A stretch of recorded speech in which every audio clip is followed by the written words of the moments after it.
Well, it's a tough loss. Kai it means a lot to us, and he changes the way we play. So it's just like if you're in the PBA and you lose your superstar player for a year, you really have to make adjustments on your team. I thought AJ Edu played some brilliant moments.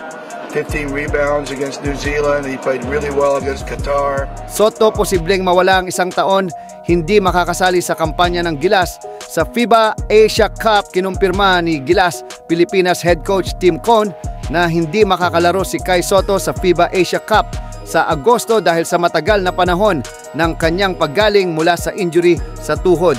Ayon kay Cone, si Sotto ay inaasahang sasailalim sa operasyon upang kumpunihin ang kanyang anterior cruciate ligament ACL injury sa lalong madaling panahon. Tinatayang ang kanyang papagbabalik ay maaring tumagal ng 9 na buwan hanggang 1 taon.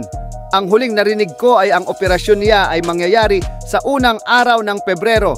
Kaya posibleng ngayong linggo na iyon. Pagkatapos noon, bibilangin na natin ang mga buwan. Minimum 9, posibleng 12, ani Cone.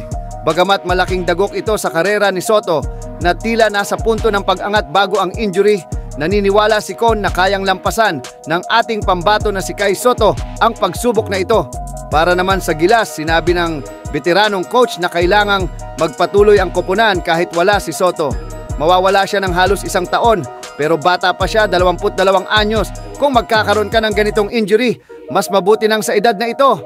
Mas madali siyang makakabangon, kamangha-mangha ang teknolohiya ng medisina ngayon, dagdag ni Cone. Gaya ng lagi kong sinasabi tungkol sa injuries, kahit masakit sabihin, pero ito ang prinsipyo. Masama ang loob mo sa loob ng 10 minuto tapos kailangan mong mag-move on. Wala ka namang magagawa tungkol dito, anya. Dahil sa pagkawala ni Sotto, inaasahang papalit sa kanyang posisyon sina Hapet Aguilar, Mason Amos at Troy Rosario na kamakailan ay isinama sa listahan ng mga reserba ng Gilas.